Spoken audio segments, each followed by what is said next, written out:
Similar to GameFam, DoBig Studios has taken over Roblox by purchasing shares of many big front page games and taking advantage of young naive developers. But today we'll be discussing how this made them the most disliked Roblox developers of today. Subscribe to become OP. Exhibit A, the evil origin of DoBig Studios. DoBig Studios actually was created back in 2020, and they firstly bought out the popular Squid Game Roblox game during that whole trend, and then they started to buy more and more popular games as they steadily gained more and more money to do so. DoBig essentially is a corporation or company. Literally on their website it says they offer a seamless exit strategy for developers who don't want to outright abandon their game. But we must talk about the first big purchase they really made that ruined a game, which is Blade Ball, which had the craziest downfall of all time, and it must be studied. Which at first was a fun, decently balanced experience that didn't shove microtransactions down your neck. Now Blade Ball is an actual hell of corporate slop and is almost unrecognizable aside from the core gameplay AFK world with RNG emote that the original developers made for the game. Blade Ball itself wasn't an original concept, but it did become the #1 game to use the concept. What DoBig does is offer game developers probably millions of dollars to either own a share of their game or completely own it. In Blade Ball's case, they completely owned the game, which was basically a death sentence for this game. When you load the game, now you are met with battle passes, unbalanced abilities, limited time items for Robux, and of course you can't have that without also having borderline illegal gambling for children as well. But this is DoBig's ultimate objective: take every popular Roblox game and make it into the greediest form of media ever created. And it's disgusting that Roblox continues to allow companies like DoBig and GameFam to take over the platform little by little and ruin these games that so many people used to enjoy, just to take advantage of the kids who still try to play these games anyway. But not only did DoBig single-handedly destroy Blade Ball, they also ruined another popular game by the name of A Dusty Trip, created by John Dill, another greedy Roblox developer who we will get into later. A Dusty Trip at first was a really fun idea that was of course ripped off from the Long Drive game, because nothing on Roblox is original at this point. Eventually, sometime last year, the game decided it wanted to become a pay to enjoy your trip, because John Dell eventually started to add severe pay to win game passes and such to the game, and then it was eventually sold off to DoBig, which made things much worse for A Dusty Trip. Bro, is this a minigun?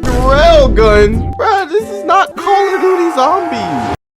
And it took the game from being one of the most popular on Roblox to only averaging around 10 to 15k players. Once people discovered that A Dusty Trip was turning into a money farm, so mostly all the players went to Dead Rails, a much less pay to win game. All it took was them removing revives for free and adding literal supercars and overpowered guns that ruined the game completely in exchange for money in Robux. Tell them to bring me my money. Yeah! And the final nail in the coffin was the addition of a battle pass in a literal helicopter, which has extremely low chances to get. That's 2 games now that DoBig has taken out, and you think that they were done? Nah. Between the years of 2023 to 2024, they continued to purchase and own shares of so many different simulators, which are the biggest money printers on Roblox. They also have games like Still a Brain Rot, which should just be deleted from the platform, never to be seen again. And the constant trend continued of them taking games and making them into cash grabs immediately after acquiring them. And the loop continues as they keep earning more and more money. So now you understand just some of the games they ruined, but now on to 2 important games they also earned shares of that made this company deeply hated. Exhibit B, Grow a Garden's Uncertain Future. Grow a Garden is a farming tycoon styled game that has exploded recently to become literally the #1 most played game in the world, both Roblox and Steam. And it actually surpassed Bloxroot, thank God. There's already been claims of this game using bots, and we already know people are using alt accounts and private servers due to the friendship boost that is in place when you are in a server with people from your friends list. But yeah, I actually started playing it the other day, and I will say, I can see why this game can be addicting, despite it being pretty much a snooze fest of a gameplay loop when you are actually playing. High tolerance when your age don't exist, like whoa, whoa. No, I gotta get my advanced mutation. Let's get wet. Let's get wet. It kind of reminds me of those idle mobile games, so it makes sense it's successful because Roblox is a mobile dominated market. The main gimmick in this game is that once you leave the game, your garden grows. Ooh, so innovative. Actually, so innovative that it already has 10 billion different copies on Roblox already. Oh my god. Just to spice it up for myself so I wouldn't fall asleep, I would actually go to other people's farms at the beginning of the game and just steal their fruits to give myself a head start. The community of this game is actually pretty nice and will actively give you fruits for no reason sometimes. Even the guy I initially stole from gave me a bunch of stuff, which is a positive towards the community and not really the game itself. So please, stop using the community as a way to defend this game. It literally makes no sense. The main objective is to make the most money possible by continuing to upgrade your garden by using different rarity seeds, gears, and pets. The worst thing about Grow a Garden is that it uses a stock system similar to Block Streets that relies heavily on RNG and luck for the rare seeds to be bought and grew. And of course, you know you can bypass this by using Robux to either outright buy the seed you want or restocking the shops with Robux as well. The main idea of this game is just to wait for your plants to get certain modifiers that happen during the different weather changes like rain, snow, thunder, or even nighttime. Your plants can also grow big as well as the actual fruit or vegetables that can also become massive. Of course, with these modifiers on the plants, they are worth so much more. The main issue with this system is that it requires tons of waiting around and doing nothing in order to get what you want for free, whether that be specific pet eggs, gears for your garden, or the seeds themselves. Unless you want to outright skip the wait for specific items just to buy them with Robux, which I absolutely hate, but this game has to farm premium payouts like every other front page game, or Roblox would just smite it from the front page.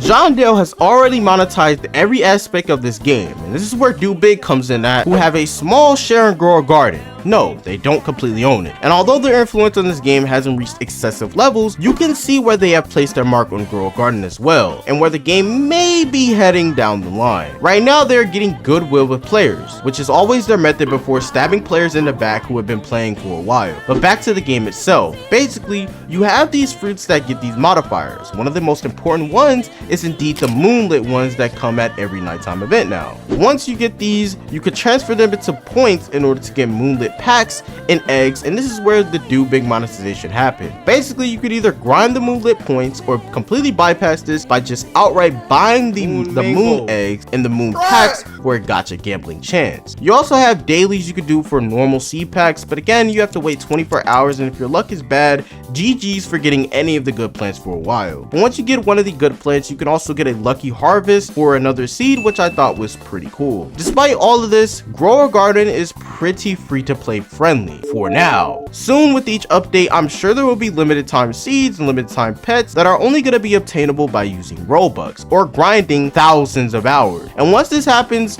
Grow a Garden will lead down a deep dark path that was led by no other than John Dale and DoBig Studios. Exhibit C, how DoBig caused the sudden downfall of Fish. Fish was a game revered for its peaceful vibe, and many players claimed it gave them a break from all the sweaty games on Roblox, to just simply fish with a bit of RNG to keep that dopamine active while you travel from island to island filling up your bestiary. I never got too far into it myself because it kind of felt like the game was boring, and that point still stands.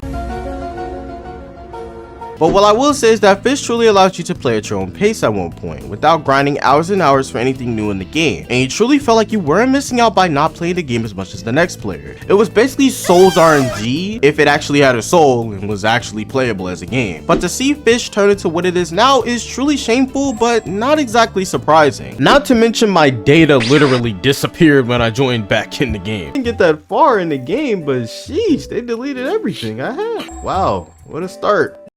The day Fish was bought out by DoBig had all the players on edge. Some thought the charm would last, and others thought the worst. Well, it did turn into probably one of the biggest cash grabs I've ever seen on Roblox, so those people would probably be right. After DoBig bought the game, they immediately went to work once Nate decided it was time for him to go. But the reason he sold the game to DoBig was because he needed help getting more updates, and DoBig promised to not make the game pay to win. This level of deceit is disgusting, from DoBig tricking the players into thinking this game would never turn out this way, and then backstabbing both Nate and the players as the months went on. And if Roblox was any better than DoBig, they would shut down their operations, but as we know, all of these shady tactics benefit Roblox, so they allowed them to do whatever they like and take advantage of any aspiring developer they see, like Nate. The monetization in Fish now is insane. First, it was the Luck Boost Game Pass that allowed for the whole server to get boosted luck, and this marked the downfall of Fish immediately. The whole appeal of this game was to fish until you got something rare. This ruins the actual point in balancing of this game. From limited time items that use this limited stock to influence players into buying these things. People would buy these bundles and gift them to other players until they had close to 1,000 times luck, which was, if you know, pretty much useless because this made and everything all the same luck. And these secret items at one point were required to unlock basic gameplay features like running around, for God's sake. The fishing rods now look like blade ball swords with flashing VFX similar to the strategy Souls RNG used. They also kept changing the stock for the Holly Wave Cruiser due to it not being a good boat and not selling due to this. Thank y'all for taking on this ride with me. Yeah. You know what?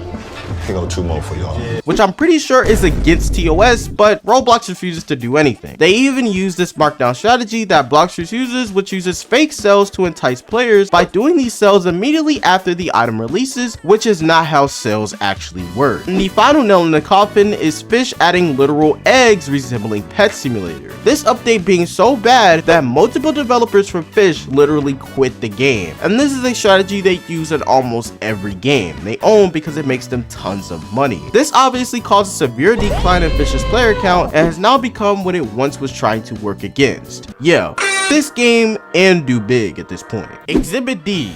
The impact DoBig will have on Roblox. Big companies like DoBig and GameFam being on Roblox is obviously a net negative for the experience of the platform due to less and less motivation for developers to make good games due to slop being presented at every turn. These big corporations are also buying up every game that turns #1 on the platform, making every popular game they buy into a hellhole, and there is nothing we as players can really do except to stop playing and supporting these games owned by these companies. DoBig and GameFam are probably being paid thousands of dollars every day from their games, and this only makes Roblox happier because this also makes them a massive amount of cash. But this will only continue to create bad trends on the platform. Notice how less and less RPG games nowadays release. That's mainly because they aren't really worth making anymore in the eyes of developers, and developers who are actually creating decent games get shafted for, no offense, games like Grow a Garden. So why make an RPG when you could just make that? See what I mean? It's truly a shame, and I personally am afraid for the future of the platform because Roblox doesn't protect any of these young developers from these predatory companies, so they continue to give their game away to be turned into a cash grab because DoBig is offering them so much money. Something needs to change, and soon. But as I say in every video, if you guys enjoyed this video and you'd like to see more content like this one, don't forget to like, subscribe, and I'll see you guys in the next video. Peace.